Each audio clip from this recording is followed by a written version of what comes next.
مفيش رئيس جاليه مصريه في فرنسا ولا في ايطاليا ولا في اي دوله اوروبيه. مفيش حد بيمثل المصريين بجميع فئاتهم وكوادرهم العلميه والعمليه غير السفاره او القنصليه في كل دوله اوروبيه. زمان قوي كان في عمده مصريين ورئيس جاليه، دلوقتي مفيش حاجه اسمها كده، وروحوا السفاره او القنصليه واسالوا هيقولوا لكم مفيش الكلام ده. الناس اللي بتطلع على النت تقول انا كذا وانا كذا، ربنا يشفيهم ويعافيهم يا رب.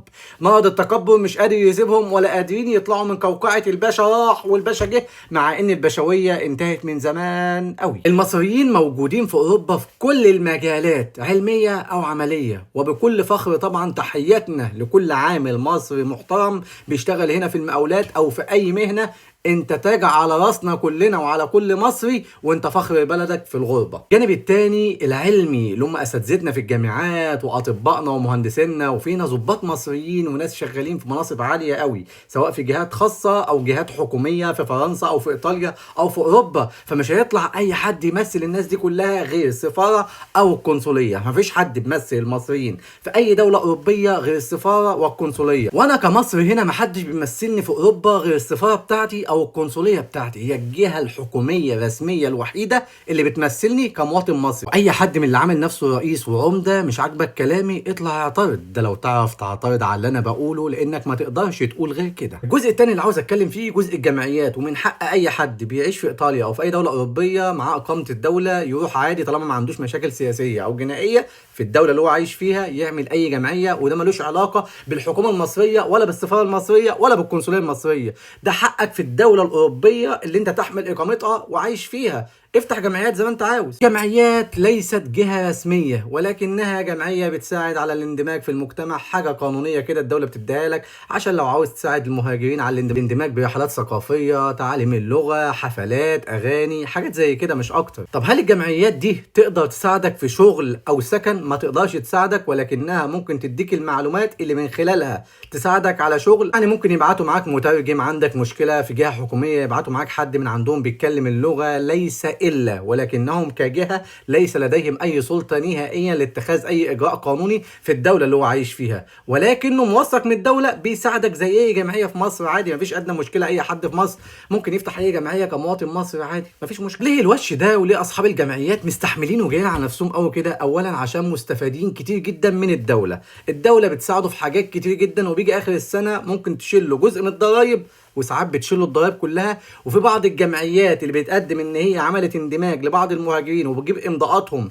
وبتصورهم فيديوهات وحاجات زي كده وبتثبت للدوله الفرنسيه ان هي بتساعد فعلا، فساعتها بيقدموا على طلب ياخدوا فلوس من الدوله كمساعدات للمهاجرين، والدوله فعلا بتوافق وبتديهم كل الكلام ده، وكمان بتعفيهم من الضرايب لانهم مؤثرين في المجتمع. عاوز افكرك ان اغلب اصحاب الجمعيات دول عندهم شركات بطيموف اللي عندهم مطاعم، فكده كده مستفيد. فالوش اللي هيجي له في اخر السنه مش هيدفع ضرايب، ومستفيد علاقات وحاجات كتير جدا. نتكلم على الجنسيات التانية، عندهم جمعيات زي المغاربه والتوانسه والجزائر والسوريين. عمرنا ما سمعنا عن واحد طلع قال لك انا رئيس الجاليه السوريه او المغربيه او التونسيه او الجزائريه او انا عمده الجزائريين. الناس دي بتساعد في صمت لانها عارفه ان الدوله بتساعدها، فعاوزه تساعد الناس في صمت على قد ما تقدر بما هو مخول لهم ضمنا للقوانين الفرنسيه او اي دوله اوروبيه تانية. يعني من الاخر اصحاب الجمعيات التانية عارفين ان هم مستفيدين من الدوله، فعاوزين يفيدوا الناس على قد ما يقدروا عشان كل سنه يستفادوا اكتر. فيد واستفيد، وده مش عيب خالص، ولكن بيفيدوا جنسياتهم ولاد بلدهم على قد ما يقدروا. اكبر نظره عنصريه ممكن تشوفها هنا في اوروبا هتلاقيها من اصحاب الشركات الكبار قوي او اللي عندهم جمعيات. يبص للمهاجر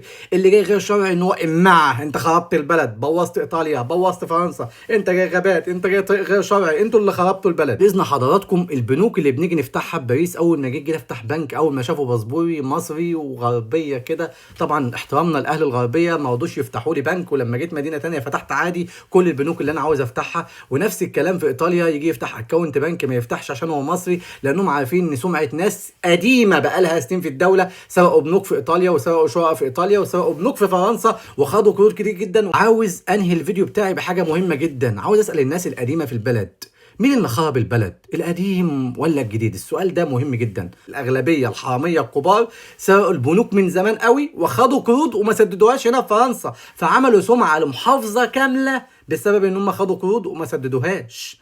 فمين اللي خرب البلد؟ عاوز اسال سؤال، هو الشباب الصغير هو اللي فتح شركه تقطيع واول ما تتفقس للحكومه يقفلها بعد سنه ويعلن افلاسه وبعد كده الدوله تاخد عنك سمعه وحشه؟ بالنسبه للناس اللي في ايطاليا، الشقق اللي انتوا خدتوها قروض من البنك زمان وما سددتوش، مين اللي بوظ سمعه المصريين؟ الصغيرين ولا القدام؟ وعشان ما عممش، في ناس محترمه كتير قوي وكلامي ليس للتعميم، واللي على راسه واضحه يحسس عليها.